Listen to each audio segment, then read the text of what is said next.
Before Governor Matt Bevin left office, he pardoned more than 400 criminals, some of them murderers.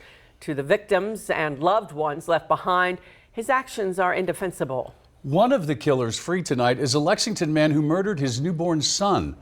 LEX 18's Lee Searcy looks at the emotional beginning and ending of the case of baby Blake in the big story at 6. Blake Smith was just 6 weeks old when he was murdered.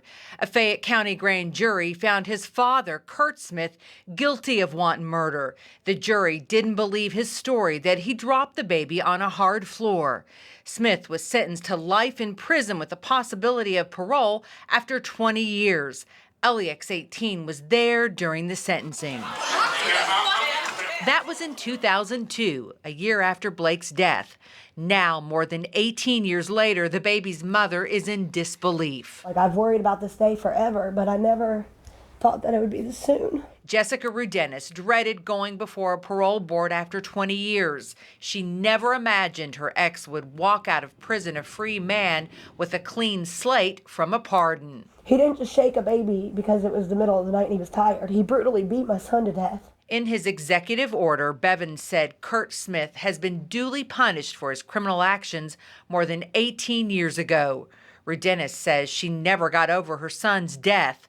In fact, her sister-in-law, Teresa, now raises her other children because of her own emotional struggles with drug addiction. He might be letting one family celebrate that a son got to come home today, but I've been mourning the loss of my son for 18 years.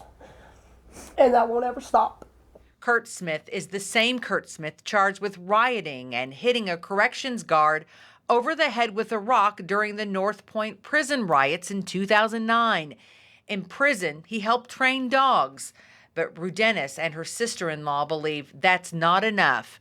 They say Bevin got it wrong. He didn't do his homework. I hope that when Matt Bevin tucks his kids in tonight and he prays that God keeps them safe and him and his wife never have to endure what she's endured. In Lexington, Lee Searcy, LEX 18 News.